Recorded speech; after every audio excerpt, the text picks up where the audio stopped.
Olá, alunos. A unidade Descobrir o que Sabemos se encerra hoje. Nesse sentido, a gente vai trazer todo um apanhado, né? Mas traçar os conteúdos que foram trabalhados para que vocês possam estudar para a próxima avaliação do segundo bimestre, né? Então, nas primeiras páginas, né? Na página 2, a gente fez a configuração da alegoria da caverna, não, desculpem, a alegoria da calúnia, e trouxe todas as analogias, né, simbólicas que o autor faz na pintura de Sandro Botticelli, né. Falamos a respeito também das concepções de verdade e mentira, né, qual a relação dessa discussão antagônica, né, que estão em lados opostos, e sua representação simbólica através das artes, né? Como a mentira ela é descrita por alguns autores e como a verdade é descrita, né? Por meio das obras de arte. E também fizemos a leitura do texto A Verdade e a Mentira, que às vezes a mentira se traveste de verdade. Ela passa uma ideia do que ela não é, por ela ter uma roupagem bonita, né? Então há toda uma analogia em cima disso. A gente falou sobre isso. Falamos também das ideias de Platão, a qual ele menciona que para que uma sentença seja verdadeira tem que ter correspondência com a verdade. Eu não posso inventar coisas, por exemplo, que um ser humano pode voar, por exemplo, ou que um ser humano corre a 60 km por hora, se ele não utilizar de uma ferramenta, um carro, por exemplo. Então, se eu digo isso, essa sentença logo será falsa porque não tem correspondência com a verdade. Falamos a respeito dos pontos de vista, né? A questão do texto sobre o urubu, né? Que a gente leu, que esse texto ele descreve a partir do ponto de vista do urubu, ele está fazendo uma coisa boa, né? Ele não está fazendo nada demais.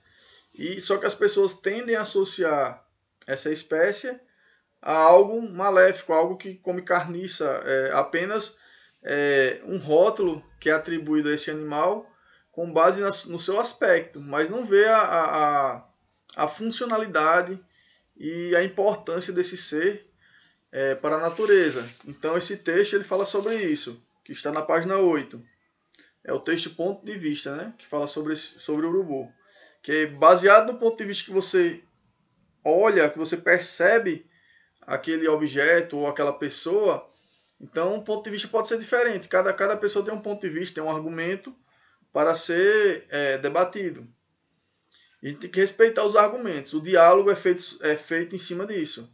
O diálogo de ideias, a questão da dialética, lembra que a gente vem falando desde o primeiro bimestre que é dialética, baseada em diversos autores. Então a gente fala sobre isso, que para que haja uma discussão coerente, a gente tem que respeitar a opinião de quem está debatendo. Não quer dizer que eu concorde.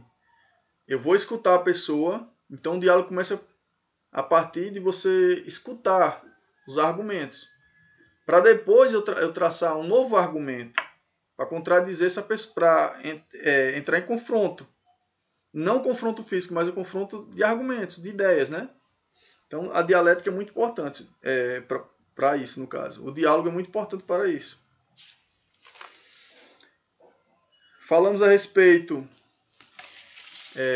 como buscar esse saber, né? Como é que a sabedoria, conhecimento foi construído ao longo dos séculos, como a importância da mitologia inicialmente para explicar os fenômenos naturais, explicar aspectos da vida humana que eram, por assim dizer, complexos para o entendimento, então eles buscavam analogias, traziam certas significações naquelas mitologias para explicar algo mais complexo. E alguns filósofos também se utilizam da mitologia não para acreditar num Deus, por exemplo, mas para argumentar e fazer alegorias, traçar simbolismos e significações em cada aspecto da mitologia, para explicar a vida humana, explicar a natureza, explicar como acontecem os processos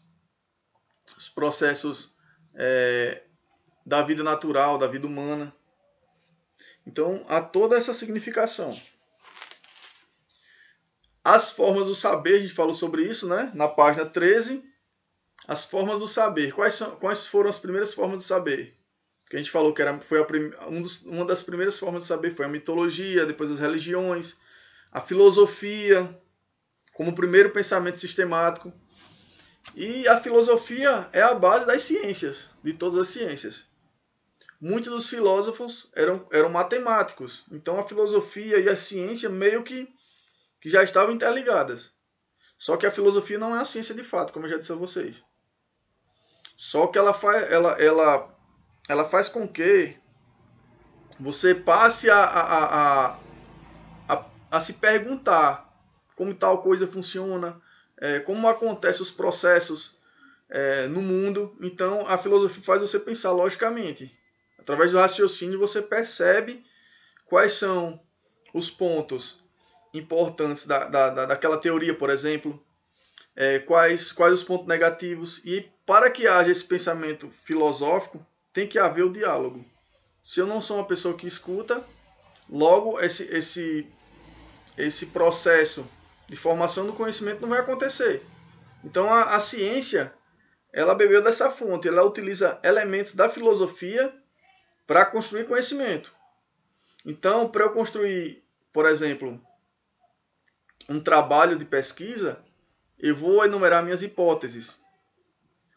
O que são hipóteses? São afirmações, são respostas provisórias para determinada pergunta de uma pesquisa, a uma resposta a um determinado problema de pesquisa. Eu quero saber, por exemplo, como acontece o processo de erosão do solo. Então, eu vou enumerar as minhas possíveis hipóteses e as justificativas para a construção desse trabalho, por exemplo. Então, a filosofia é muito importante para isso. Ela é a base de todas as ciências. Falamos a respeito de quais as características de uma pessoa sábia, que foram as características: a simplicidade, o autocontrole, a independência, coragem para enfrentar as dores que não pudessem evitar, no caso.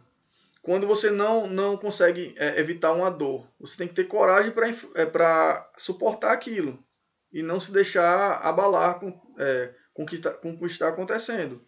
Então a filosofia é muito importante para isso. E disposição para sempre agir de acordo com o bem. Então, são essas 5 características que o sábio deve ter: simplicidade, autocontrole, independência, ou seja, a capacidade de você pensar por si só, não ficar apenas repetindo informação feito papagaio. Coragem para enfrentar as dores que não pudesse evitar, como eu já expliquei antes. E disposição para agir sempre de acordo com o bem. Então, são essas 5 características de um sábio. Então, ao longo do período da Grécia Antiga, na Grécia Antiga, eles já se perguntavam como seria essa construção dessa pessoa sábia.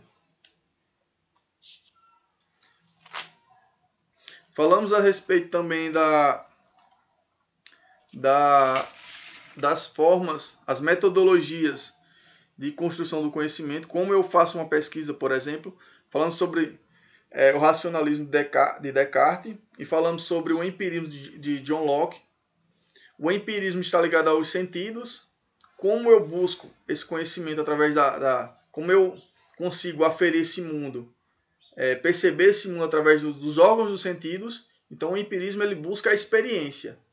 A experiência vem primeiro do que as ideias. Já no racionalismo, o raciocínio lógico, as ideias vêm primeiro do que a questão empírica, do que a questão dos sentidos. Então o racionalismo ele preza pelas ideias.